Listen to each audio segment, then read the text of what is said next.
Bonsoir à toutes et à tous, ravi de vous retrouver sur 8 Mont Blanc pour ce dernier accès direct de la semaine. Accès direct, vous le savez, c'est votre rendez-vous quotidien avec l'actualité et l'information en Savoie-Mont-Blanc sur votre chaîne préférée. Nous sommes le vendredi 24 mai 2019, c'est parti pour 45 minutes de belles rencontres.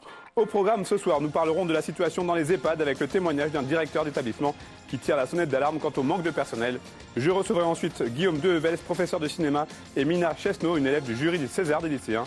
Et comme chaque vendredi, les idées sorties du week-end avec Camille Copin. Ce soir, une émission un petit peu spéciale, puisque une grande partie de l'équipe est mobilisée pour la Maxi Race que nous diffuserons tout à l'heure en direct. Et j'aurai donc le plaisir de vous retrouver pour le journal à partir de 18h30. On entendra des représentants des membres de l'association Campagne Glyphosate 74 qui portent plainte ce vendredi pour mise en danger de la vie d'autrui. Et puis on fera aussi le point 2 jours avant un match capital pour Rumilly en rugby. En cas de qualification, contre Saint-Raphaël et au Savoyard évolueront l'année prochaine en Fédéral 1. Je vous le disais, nous sommes en lien normalement avec Emmanuel Jaude du côté de du Maxi Village à la plage d'Albini pour nous parler de la Maxi Race. Manu, est-ce que tu m'entends? Oui, salut Seb. Je t'entends très très bien, merci. Tu l'as dit, nous serons en direct juste après ton journal à partir de 18h45 pour vous faire vivre comme si vous y étiez cette Maxi Race, plus précisément cette Short Race. Ce soir, le départ est donné à partir de 19h. Pour 16 km de course, à peu près 950 mètres de dénivelé au programme. Nous serons présents pour vous commenter la course, pour analyser toutes les performances et bien sûr pour accueillir de nombreux invités, des coureurs bien sûr, mais également des organisateurs et des partenaires qui seront avec moi sur ce plateau improvisé pour justement, comme je le disais, vous faire vivre cette course, cette première course justement dans les conditions du réel. Nous reviendrons bien sûr tout au long du week-end et notamment dimanche matin pour vous faire vivre justement 4 courses, la XL Race, la XXL Race, le Marathon Race et la Mini Race. Tout un programme. Nous serons à l'antenne à partir de 5h du matin pour vivre les départs qui ont lieu à 5h30. Puis nous reprendrons à partir de 8h15 jusqu'à la mi-journée pour encore une fois commenter, vous faire vivre en direct le tracé avec énormément de caméramans dispatchés tout au long du parcours autour du lac d'Annecy. Bref, une très très grosse manifestation qu'on essaye de vous faire vivre en direct sur notre antenne. Merci beaucoup Manu, bon courage à toi et à toute l'équipe. Allez, j'accueille à présent mon premier invité pour notre rubrique Dans l'actu. Bonsoir, installez-vous. On va parler d'EHPAD avec vous, Éric Lacoudre.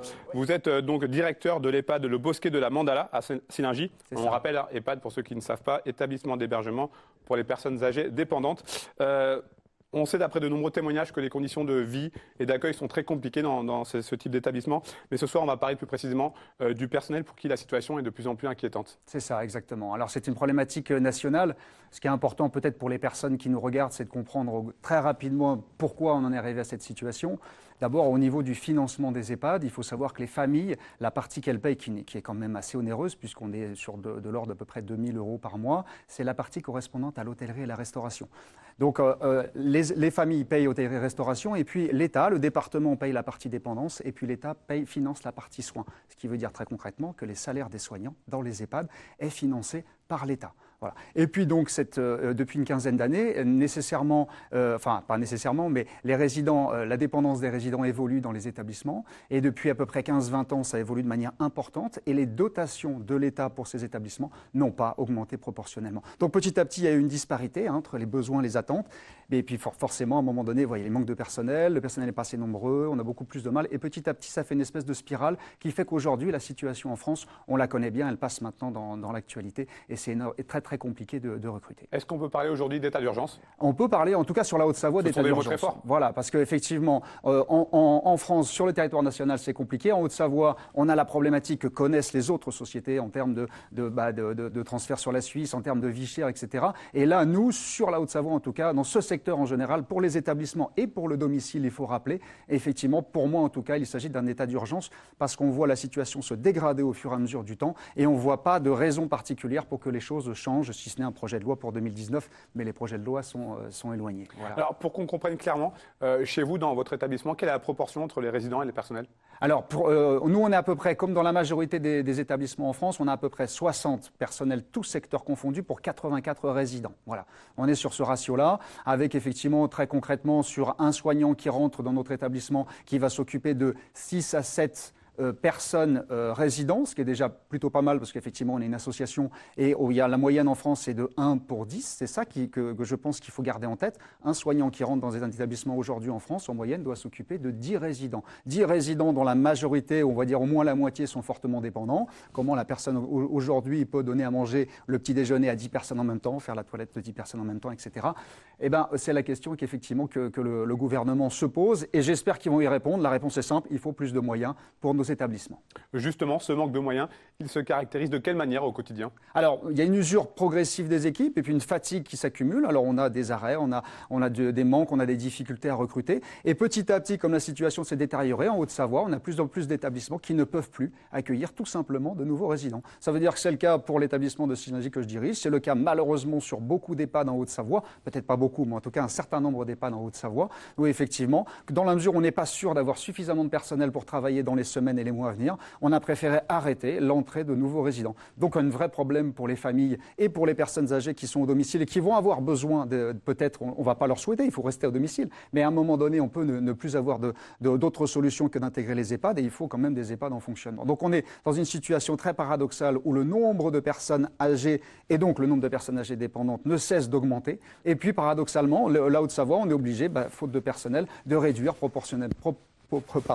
de plus en plus notre capacité d'accueil. Voilà. Quelles sont les principales raisons à ce problème de recrutement? Il existe des freins à l'embauche? Alors oui, les freins à l'embauche, il ne faut pas se voiler la face. Il y en a deux qui rejoignent en fait le financement de l'État, c'est le nombre de personnel. Les soignants font, la majorité, c'est une vocation.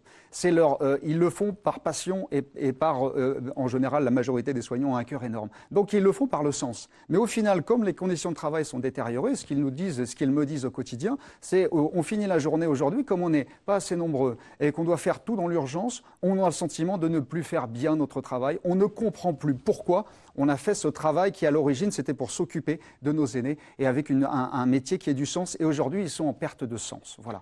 Est-ce que vous avez le sentiment aujourd'hui que les EHPAD souffrent d'une mauvaise image qui est peut-être véhiculée par les dernières affaires récentes? Exactement, oui, tout à fait, tout à fait. Ça, c'est vraiment, vous avez important de le solliciter. Il faut sortir de ce contexte. C'est pour ça qu'il faut dire, il y a une alerte. Il faut que les gens se mobilisent auprès de leurs élus, prennent conscience au niveau national qu'il faut faire bouger les choses et essayent de faire avancer un maximum là-dessus. Mais en même temps, en parallèle, il faut dire, c'est un métier fantastique. Il faut arrêter de dire, les EHPAD ne fonctionnent pas bien ou les EHPAD, si, les EHPAD font leur métier. Ils font leur métier avec le maximum, en dépendant des moyens qui leur sont donnés. Donc, on fait ce qu'on peut, mais surtout avec une passion, une fois de plus, et un investissement qui est vraiment extrêmement important. Donc il faut changer le regard, il faut que les gens qui nous disent, il faut surtout, je pense que les jeunes ou les gens qui ont envie de reconversion se disent, je veux aller voir ce métier. Je lisais un sondage, alors les sondages, il y en a beaucoup, mais qui disait qu'une personne sur 5 en France trouvait que son métier n'avait pas de sens. Voilà, et ça c'est vraiment, au final, quelque part, il ne risque pas d'arriver dans nos métiers. Donc j'invite les personnes qui sont intéressées à venir découvrir. C'est ça l'avantage d'être un métier en tension, c'est que tous les dispositifs sont mis en place par le département, par Pôle emploi, par les établissements, pour dire que toutes les personnes qui souhaiteraient venir découvrir notre secteur d'activité, l'intégrer, ont tous les dispositifs pour le faire. Donc renseignez-vous auprès des établissements, venez découvrir nos métiers. Et on a en fait besoin, c'est un métier fort en sens une fois de plus, on a besoin que des gens se mobilisent au lieu d'aller faire peut-être de l'humanitaire à l'autre bout du monde. Ok, c'est intéressant, il en faut, mais peut-être qu'aujourd'hui, maintenant, on va avoir besoin de gens qui consacrent aux autres à proximité de chez eux et dans le secteur du grand âge. Comment vous faites, vous, pour tenter de valoriser ces métiers du grand âge? Alors les valoriser, c'est aussi mettre en avant tout le travail qui est fait, essayer de le faire au quotidien par ce que font les soignants et l'ensemble de l'équipe. On a créé récemment, par exemple, une page Facebook aussi pour changer le regard, communiquer. Au lieu de dire toujours qu'est-ce qui ne va pas dans les EHPAD, eh ben on dit voilà, qu'est-ce qui va, quelles sont les belles actions qui sont faites, quelles sont les choses qui sont organisées, qu'est-ce qu'on fait avec les familles, quel événement, quelle fête, etc. Et ça doit effectivement être valorisé. Le travail des soignants va être valorisé aussi par tout ce qui est un accès à la formation diplômante, formation des métiers qu'on essaye au sein de l'association Odélia de valoriser aussi au maximum pour accompagner les équipes. Et on essaye de faire ce qu'on appelle communément un management participatif, c'est-à-dire que les équipes soient aussi acteurs autant que possible de ce qui s'organise auprès de la journée et qu'ils ne soient pas des robots qui sont là pour laver des gens, mais bien au contraire, retrouver l'ensemble de leur vocation, de dire ce sont des soignants ou d'autres personnes, parce qu'il n'y a pas que des soignants en EHPAD, et on a aussi besoin d'autres secteurs d'activité, parce qu'on fait la cuisine, la lingerie, etc. Et tous ces postes sont aussi importants, mais des gens qui sont là pour aider à mieux vivre les personnes âgées qui sont dans nos établissements. Vous qui êtes à l'intérieur même du système, comment est-ce que vous expliquez ce sentiment d'abandon de la part des pouvoirs publics?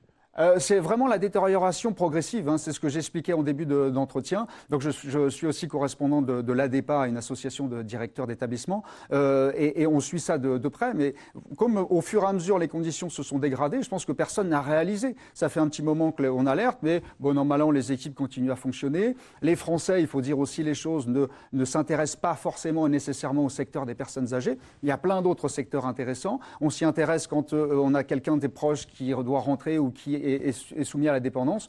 Et puis on passe à autre chose après. Il faut pas je ne veux pas culpabiliser, je veux dire aussi aux Français, si les choses changent, il va falloir, pour qu'elles changent, que chacun prenne conscience que ce secteur doit être mobilisé. Il faut qu'à tous les niveaux, au niveau de l'État, ça change pour une dotation, au niveau du département, qu'on nous aide à ce que les soignants puissent continuer à venir travailler en améliorant le logement, en améliorant les gardes d'enfants.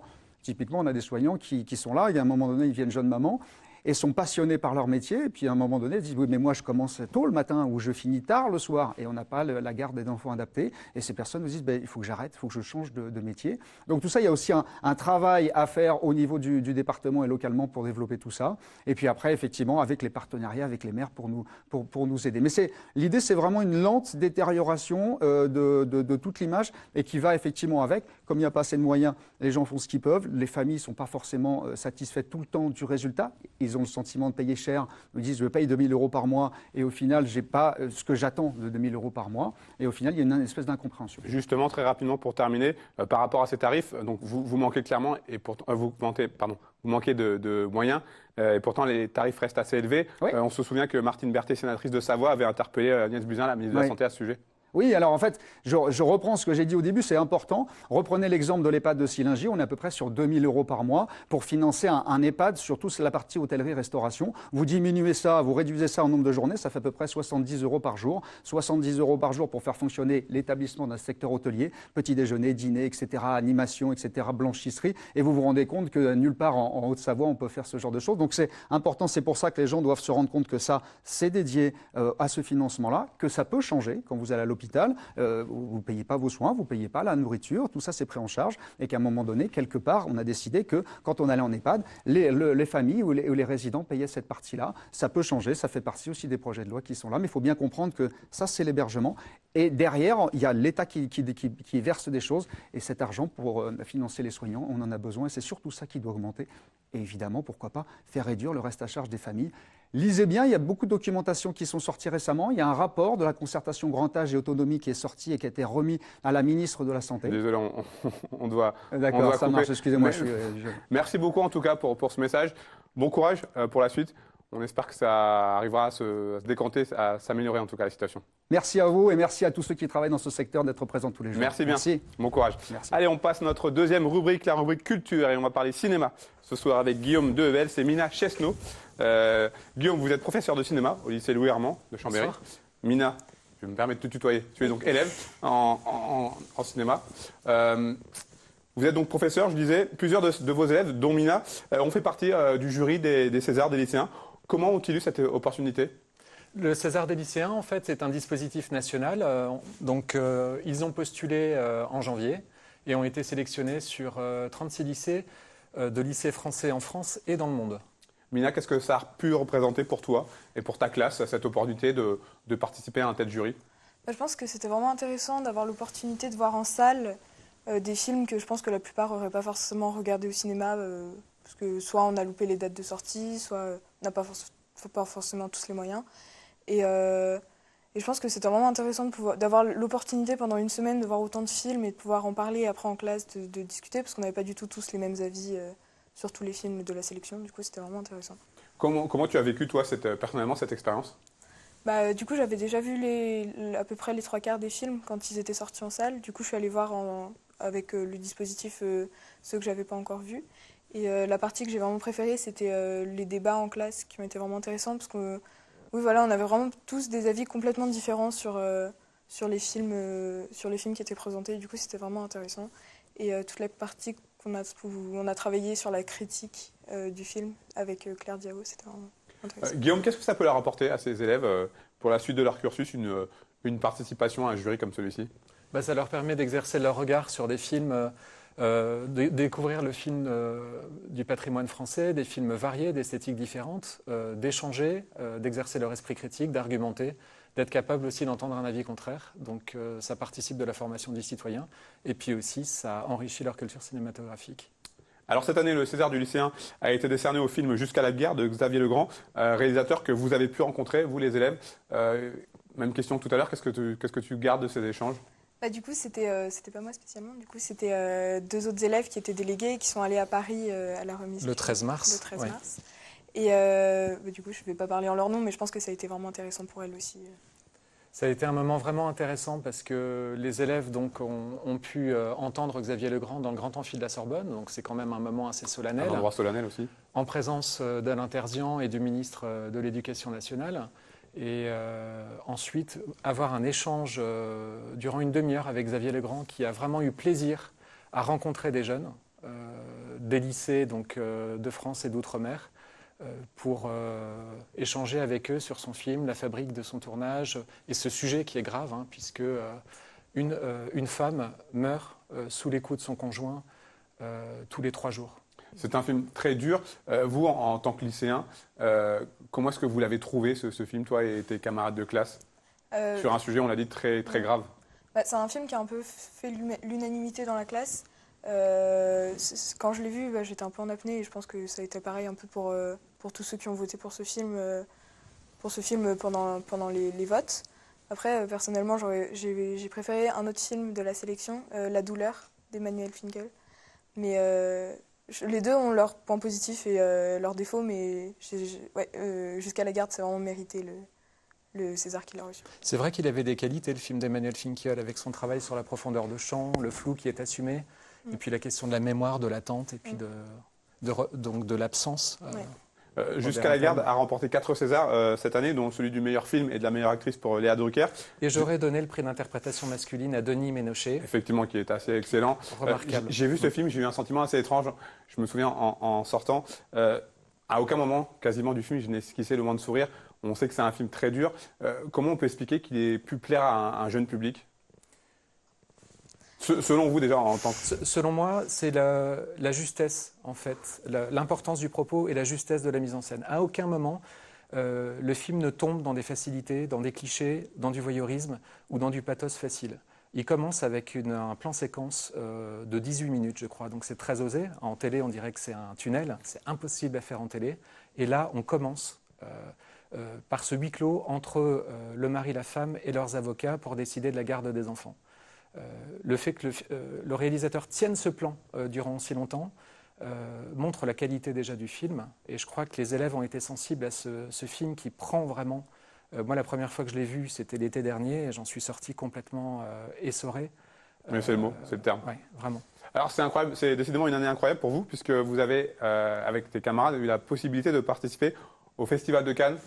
Là aussi, ça fait un petit peu rêver, j'imagine. Ouais, c'était vraiment une expérience... génial. On a une chance incroyable d'avoir pu voir tout ce qu'on a vu et pu faire tout ce qu'on a fait en une semaine à peine. C'était vraiment hyper enrichissant comme expérience. Et c'était pas des vacances? Non, pas du tout. On se levait à 8h, on se couchait à 3h du matin. Ouais, j'insiste là-dessus, c'est un temps de formation en fait, le voyage en festival. Quand on est professeur d'éducation artistique, on fait l'école buissonnière assez régulièrement. On tourne en extérieur, on rencontre des professionnels. C'est une école ouverte sur le monde. Une école du regard, on rencontre des cinéastes, des équipes de réalisation. J'étais juré de l'éducation nationale d'un jury à Cannes en 2008, et en 2008 j'ai décidé d'amener Cannes aux élèves. Donc on a un partenariat avec l'ACID et notre partenaire culturel, les Forums Cinéma à Chambéry, où on projette des films de l'ACID, d'une des sélections cannoises durant l'année, rencontre avec les équipes de réalisation. Et chaque année, on va à Cannes. Donc ils ont pu rencontrer Alain Delon, être présent à la Palme d'honneur dimanche dernier. Ils ont rencontré Nicolas Winding Refn pour il n'appelle plus sa masterclass, mais rendez-vous maintenant, puisque la salle a aussi la parole, il peut poser des questions au réalisateur. On a pu aussi rencontrer Patricio Guzman, donc il y a un réalisateur que certains élèves de la section ont pu étudier, puisque son film Nostalgie de la lumière était au programme. Alain Cavalier. Donc, du beau monde. De belles personnes. Je préfère l'expression belle personne plutôt que beau monde. C'est comment la montée des marches? C'était vraiment bien. Après, c'est pas le plus important, mais Oui. c'était une bonne expérience. Ces expériences, que ce soit le César du lycéen ou le Festival de Cannes, est-ce que toi, ça t'a donné envie de continuer dans cette démarche du cinéma? Bah, j'avais déjà envie de faire du cinéma avant, mais Ça t'a confirmé? c'est sûr que ça confirme. En plus, on a vu, par exemple, on a vu une projection de court-métrage qui donne vraiment envie qui montre que c'est possible de faire quelque chose de nos idées, quoi. Et que les réalisateurs, ils sont touchables. Enfin, on voit que c'est vraiment possible et que c'est pas juste un rêve, le tapis rouge, tout ça. Le Festival de Cannes, ce ne sont pas des paillettes, ça vaut de l'or d'y aller. Parce C'est une que vraie expérience. c'est un concentré du cinéma mondial durant 15 jours, avec des réalisateurs qui sont accessibles. Thierry Frémaux fait une politique remarquable en direction des scolaires. Donc il y a des expositions de la quinzaine, des ateliers d'écriture critique, des masterclass et une programmation qui est très diversifiée. On a aussi des courts-métrages depuis 2011. Merci en tout cas. Bravo pour ce que vous faites. Et puis on garde ton nom dans la tête. On ne sait jamais si dans quelques années, Mina Chesneau, on suivra de près. Merci Très beaucoup. bien. Merci à vous et puis vive le cinéma. Vive le cinéma. Allez, on termine cette première partie avec Camille Copin pour son agenda du week-end. Salut Camille. Salut Seb.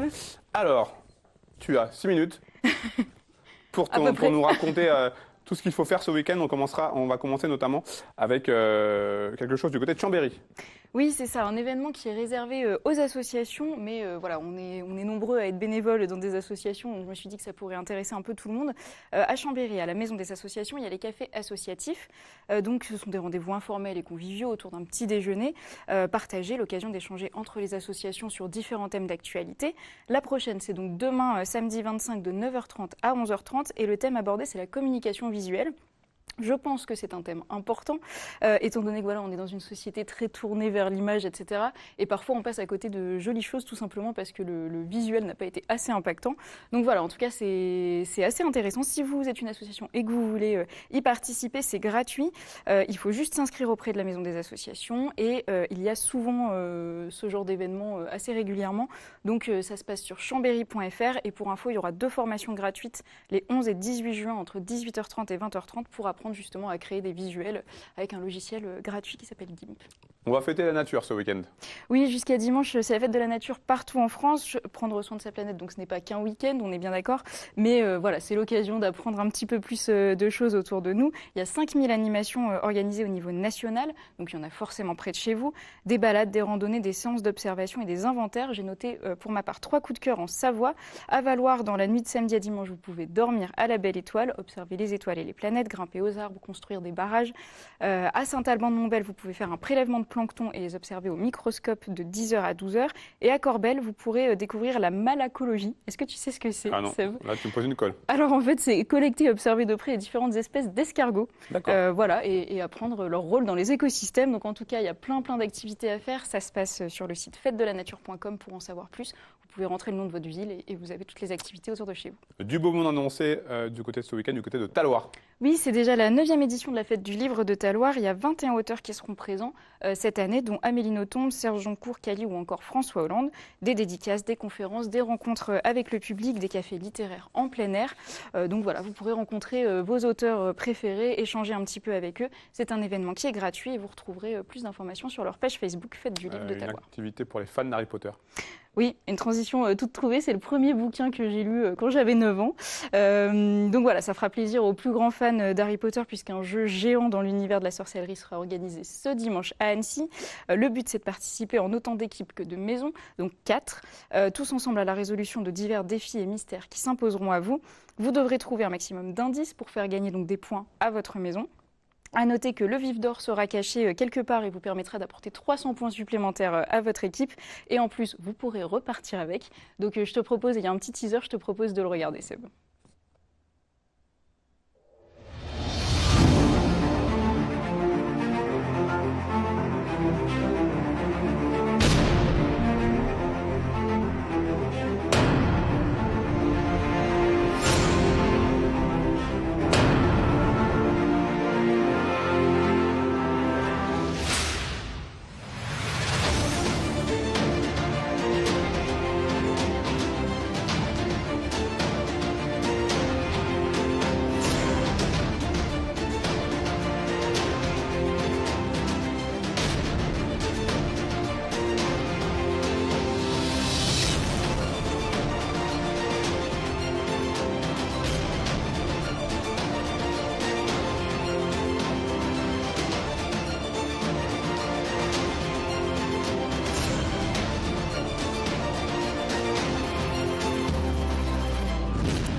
Voilà, les inscriptions sont encore possibles. Comptez 16 € par adulte et 12 € pour les jeunes de 12 à 16 ans. Le départ des sorciers se fera à 13h30 et le jeu se terminera à 17h30.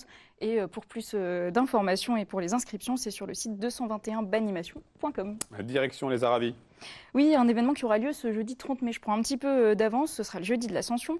Nombreux sont ceux qui font le pont, mais pour ceux qui restent ou ceux qui viendraient en Haute-Savoie et en Savoie ce jeudi, sachez que vous pouvez participer donc à une montée à l'alpage.